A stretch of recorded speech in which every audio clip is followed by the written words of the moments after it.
Astaghfirullah. Assalamualaikum warahmatullahi wabarakatuh. Alhamdulillah wassalatu wassalamu ala Rasulillah wa ala alihi wa sahbihi wa mawalah wa la hawla wa la quwata illa billahi wa ba'du. Alhamdulillah, segala puja dan puji hanya milik Allah subhanahu wa ta'ala. Salawat dan juga salam kita hadiahkan kepada Rasul kita Nabi besar Muhammad sallallahu alaihi wasallam.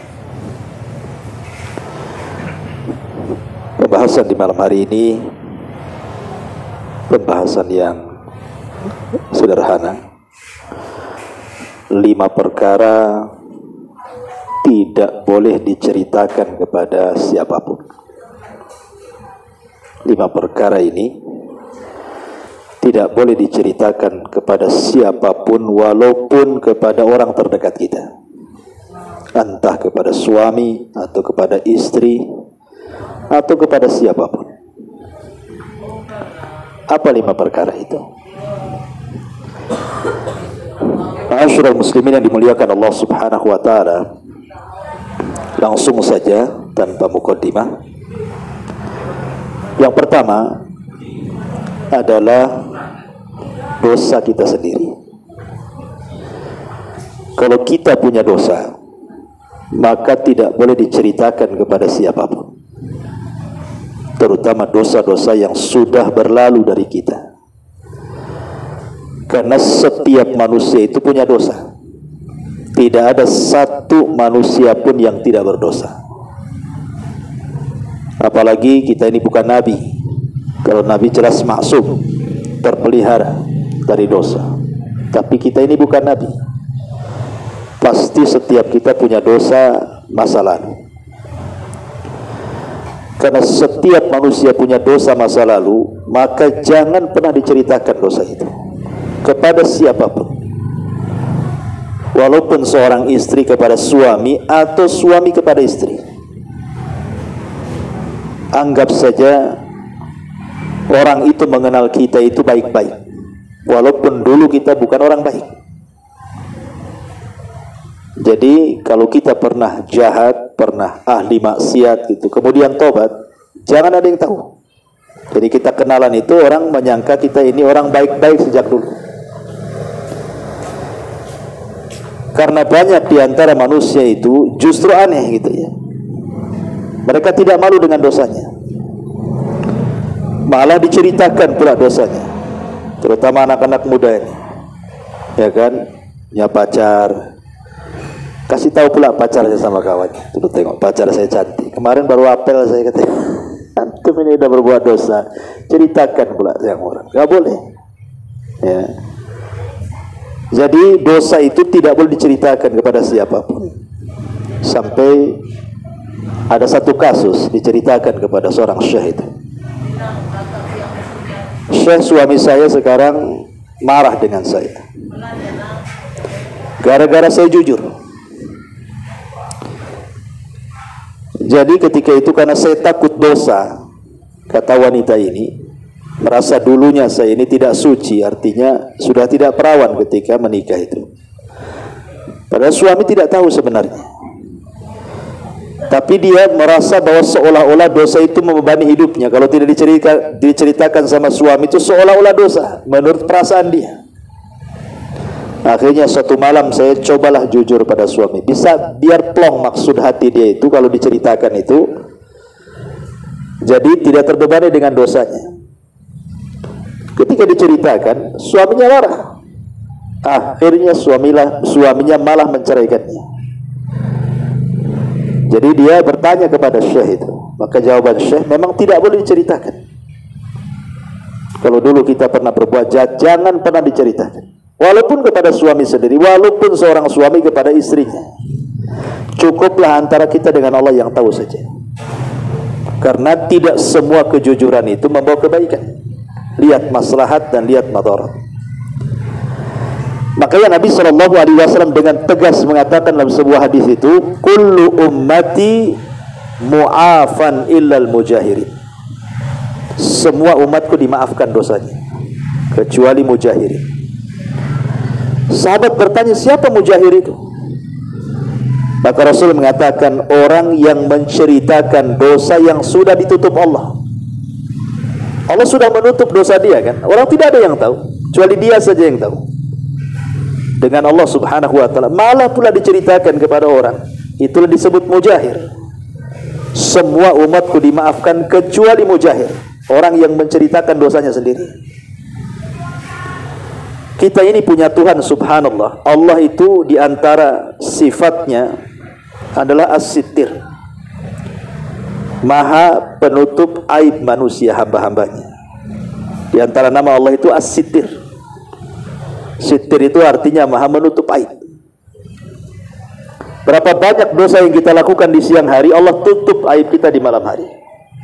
Berapa banyak dosa yang kita lakukan di malam hari, Allah tutup di siang hari. Sebab kalau seandainya manusia itu tersingkap aibnya, nggak ada manusia yang dihormati di dunia. Karena semua orang punya aib. Tapi Allah itu maha baik menutup aib kita. Makanya kata Imam Ahmad, kalau manusia tahu aibku, tentu tidak ada yang menghargaiku. Pasti manusia meletakkan pasir di kepalaku. Beruntung kita ini ditutup aibnya. Maka aib yang sudah ditutup Allah jangan diceritakan. Cukup tak kita aja dengan Allah yang tahu. Kalau menceritakan aib sendiri itu sama dengan menjauhkan diri dari rahmat Allah subhanahu wa ta'ala. Nggak boleh. Ini yang pertama ya. Tidak boleh menceritakan dosa. Cukup kita dengan Allah saja yang tahu. Ini yang pertama. Yang kedua, yang tidak boleh diceritakan kepada orang itu adalah aib orang lain. Kalau kita melihat ada kawan berbuat salah, berbuat dosa, ada tetangga mungkin dia rumah kita berdempetan, mungkin bertengkar dengan suaminya, kedengaran pula ke rumah kita gitu, dan kita tahu pula apa masalahnya. Entah mungkin masalahnya gara-gara perselingkuhan atau masalah apa, pokoknya dengarlah kita ini. Maka ingat, kita tidak boleh menceritakan. Umpamanya ibu di rumah, suami lagi kerja, ibu saja yang dengar tuh. Ketika suami datang, diam, tidak boleh cerita. Bang, tadi pagi ada perang sebelah katanya. Perang apa? Tak tahu, dunia kelima katanya. Tidak boleh menceritakan seperti itu. Cukup kita aja yang tahu. Tutupi aib tetangga kita, ya, tutupi aib saudara kita. Karena Nabi SAW mengatakan, man satara musliman satarahullahu yaumal qiyamah. Siapa yang menutup aibnya seorang mukmin, maka Allah tutup aibnya pada hari kiamat. Siapa yang membongkar aib seorang mukmin, maka Allah akan bongkar aib kita pada hari kiamat. Makanya nanti pada hari kiamat, orang-orang yang beriman akan dipanggil oleh Allah Azza wa Jalla, kemudian akan ditanya dosa-dosanya. Bukankah engkau sudah melakukan dosa ini? Kata orang yang beriman, iya ya Rabb. Bukankah sudah melakukan dosa itu? Iya. Bukankah kau sudah melakukan ini? Iya. Seorang mukmin hanya mengatakan iya, iya, iya saja, tidak membantah. Maka Allah mengatakan, sesungguhnya ketika di dunia kututupi aibmu, karena kau menutup aib orang lain, dan sekarang ku ampuni dosa-dosamu. Jadi ini perkara yang kedua, jangan menyebar aib orang. Sebab ada bahasa ulama yang mengatakan kama tadinu tudan. Sebagaimana kita melakukan sesuatu, maka akan Allah kirim orang-orang yang melakukan hal yang sama dengan yang kita lakukan. Kalau kita menggibah orang, nanti Allah kirim orang yang menggibah kita. Kalau kita menjelek-jelekan orang, nanti Allah kirim orang yang menjelek-jelekan kita. Termasuk kalau kita menyingkap aib orang, Allah akan kirim orang yang menyingkap aib kita, walaupun di rumah kita sendiri. Makanya Rasul mengatakan, la tattabi'u auratal muslimin. Jangan tajasus mencari aib-aib saudara kita. Lagi ribut-ribut tetangga, apa nih? Sampai dibolongi itu temboknya, dikeker, ada apa? Ngapain? Nengok-nengok orang. Kalau bisa ambil kapas, masukkan ke telinga. Saya nggak mau tahu itu urusan orang. Itu maksudnya. Nggak boleh. Nggak boleh menyebarkan aib orang lain. Ini rahasia. Cukuplah kita yang tahu. Kita dan orang itu dan Allah. Sudah. Jangan ceritakan sama orang. Bahaya. Ini yang kedua. Yang ketiga, urusan ranjang. Ini kalau sudah punya pasangan ya. Karena biasanya terutama orang yang baru-baru kawin tuh. Ya, itu cerita tuh. Malam pertamanya macam mana gitu ya sama kawannya. Enggak boleh.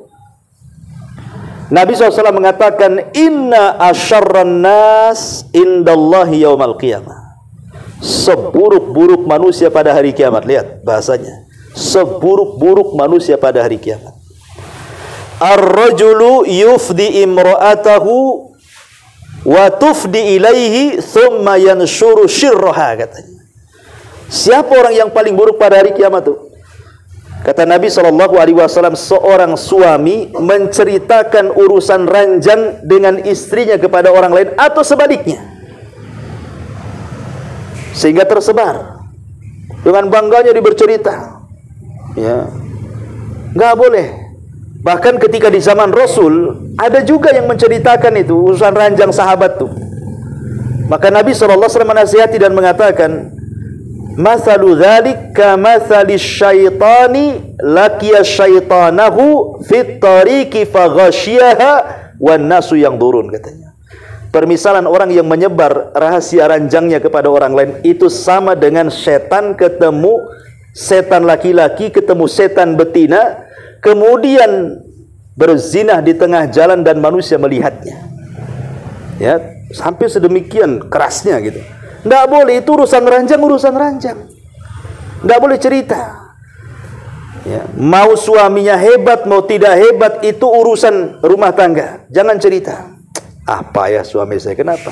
Tak tahu, semalam tuh pil udah 5 dimakan dia. Tak juga kuat-kuat. Nggak boleh ngomong begitu ya. Jadi itu urusan ranjang, tutup. Khusus yang tahu suami istri saja. Ini perkara yang ketiga, tidak boleh diceritakan sama orang. Kemudian yang keempat, cerita rahasia. Pamannya ada kawan nih mau cerita sama kita. Sebelum cerita, nengok-nengok dulu dia. Ada orang nggak? Ada orang nggak? Nah, kalau nggak ada orang, saya mau cerita. Nah gitu ya. Ini kalau orang ini sudah nengok-nengok nih, ini syarat bahwa dia tidak mau diketahui orang. Berarti orang itu menceritakan kepada kita karena kita dianggap amanah. Ketika kita dianggap amanah, maka tidak boleh menceritakan apa yang dia ceritakan kepada kita. Haram, tidak boleh. Dia kan sudah memberikan kepercayaan sama kita kan. Cara ceritanya aja ketakutan dia. Nengok-nengok takut ada orang. Dia sendiri takut ketahuan, kita pula ngasih tahu orang, kan kurang ajar tuh. Dia sendiri yang punya rahasia, takut tuh sampai tengok-tengok sama orang. Kita yang kurang ajar diceritakan sama orang. Itulah sering saya katakan bahwa terkadang rahasia orang itu atau amanah dengar ini paling sulit di masyarakat dipegang. Orang jujur itu paling sulit. Makanya dulu kan saya cerita tentang kisah di zaman Nabi SAW ketika ada seorang wanita namanya Atikah bintu Abdul Muthalib. Atikah bintu Abdul Muthalib itu bibinya Nabi, masuk Islam tapi menyembunyikan keislamannya karena tinggal di Mekah. Orang-orang sudah hijrah ke Madinah.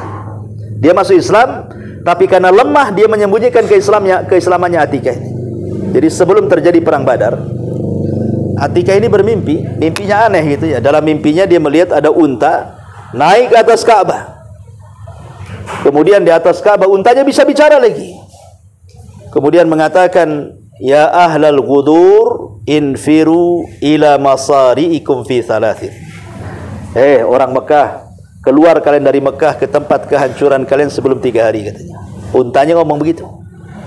Terbangun Atikah. Karena mimpinya ini aneh gitu. Akhirnya ketika duduk-duduk sama saudaranya Abbas, pamannya Rasul, Abbas bin Abdul Muthalib, dia mengatakan, ya Abbas, ada apa Atikah? Tak tahu nih, semalam saya bermimpi. Aneh mimpinya. Ya, kata Abbas, mimpi apa? Ah, hendaklah, takut kau ceritakan sama orang, katanya. Kata Abbas, enggak. Cerita aja, katanya. Ceritalah Atikah mimpinya. Selesai cerita, Abbas pula keluar. Duduk ketemu Rabi'ah. Ya. ketemu kawannya, ya, Rabi'ah itu. Kata Abbas ini, wahai Khalid ibn Rabi'ah, saudariku tadi bermimpi katanya. Mimpi apa katanya? Tapi kau jangan cerita katanya. Ayalah katanya, diceritakan. Kemudian nih pulang ketemu anaknya Walid. Walid sini. Tadi saya di jalan ketemu si Abbas. Cerita soal saudarinya katanya. Mimpinya begini-begini. Tapi kau jangan cerita. Iya kata Al-Walid katanya. Al-Walid pula pergi ke Ka'bah, jumpa pula dengan Abu Jahal. Abu Jahal, bapakku cerita katanya, si Abbas tu saudarinya bermimpi. Akhirnya satu Mekah tahu. Coba bayangkan. Terkadang orang mau menceritakan ini sudahlah percaya sama kita kan. Kita kan dia, makanya kita memilih kita itu sebagai tempat curhatnya karena dia yakin kita tidak akan menyebarkan aibnya. Tahu-tahu kita pula yang menyebabkan orang satu kampung tahu. Ini bahaya. Ya, jangan menyebarkan aib orang. Kalau makanya sebelum kita mendengar curhatan orang lain, kita harus ngomong, kamu percaya nggak sama saya? Masalahnya nanti saya ceritakan sama orang tanpa kesengajaan saya. Nanti kalau tercerita dengan orang, kamu jangan marah ya. Nah, itu maksudnya ya. Kasih perjanjian dulu kan. Nah, sebaiknya nggak usah ceritalah. Takut saya sebarkan ke orang. Takut-takuti dulu gitu kan. Kalau dia mengatakan enggak lah, saya percaya. Ya oke. Nah, jadi buat perjanjian dulu. Ya, jangan asal main dengar, habis itu kita pula yang jadi corongnya ke orang-orang kan itu. Nah, ini tak boleh. Ini yang keempat. Ini perkara tidak boleh disebarkan sama orang. Dan yang terakhir adalah amalan. Terkadang ada amalan-amalan ibadah itu yang memang harus ditampakkan. Sholat kan tampak gitu ya. Haji tampak gitu ya. Orang baca Quran nampak gitu ya kan. Ada ibadah-ibadah itu yang tampak, tapi ada ibadah-ibadah yang harus kita sembunyikan. Seperti apa contohnya? Sedekah. Kalau bisa sedekah itu jangan orang tahu. Karena Rasul yang mengatakan sampai-sampai tangan kanan ketika bersedekah tangan kiri tidak tahu. Dalam hadis 7 kelompok yang akan masuk, yang akan mendapatkan naungan di hari yang tidak ada naungan kecuali dengan Allah. Salah satunya adalah orang yang bersedekah dengan tangan kanannya, tangan kirinya pun tak tahu. Artinya ketika kita pegang uang, kita kepal sehingga tangan kiri tidak tahu isinya berapa. Coba, sampai-sampai Rasul mengatakan di antara anggota badan kita saja tidak boleh tahu antara tangan kiri dengan tangan kanan, apalagi orang. Badan kita kalau bisa tidak tahu. Itu bahasa Nabi itu. Ya. Jadi kalau tangan kiri saja tidak tahu, saking kita mau infak sampai dikepal-kepal gitu ya. Ya, sampai kalau bisa nggak tahu, apalagi orang. Ini di zaman sekarang tidak. Orang infak itu kalau bisa orang tahu. Kalau bisa satu kampung, kalau bisa satu dunia. Kalau bisa diumumkan di Facebook, di IG kan itu ya. Kalau bisa sambil wawancara di YouTube. Kalau bisa diundang di TV. Nah, ini kan masalah nih. Coba lihat konten-konten itu yang ngeprank-ngeprank itu kan. Jadi orang gila rupanya nyumbang. Maksudnya apa? Jadi orang gila di jalan. Satu sisi buat konten. Nah, nyari juga uang dari konten itu. Satu sisi bersedekah kan itu. Kontradiktif ini. Anda ini berarti satu sisi Anda membuat konten supaya dapat uang dari YouTube. Sisi lain ingin dapat pahala dari sedekahnya. Cuma Anda akan dapat pahala gitu ya. Oh, niat saja bukan karena Allah, karena ingin dapat uang dari YouTube-nya kan gitu. Mana pahalanya di mana kan itu. Jadi aneh orang. Kalau sedekah saja lillahi ta'ala. Ya, jadi ini perkara-perkara 5 perkara ini sembunyikan. Jangan pernah tahu walaupun orang terdekat kita. Kalau bisa jangan tahu. Ibu sedekah, suami kok bisa tahu. Suami sedekah, istri tidak tahu. Kalau bisa seperti itu. Inilah di antara 5 perkara yang tidak boleh orang tahu walaupun orang terdekat kita. Wallahu a'lam bishawab. Ini nasihat saja. Baik, sebelum saya tutup, silakan kita buat tanya jawab. Fadhal.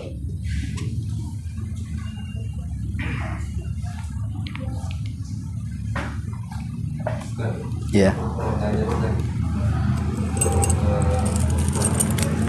Mana ya kalau misalnya ada dari lembaga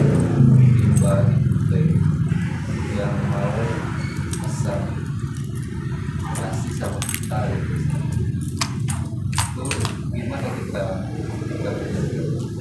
Yang kedua, kalau ada untuk perayaan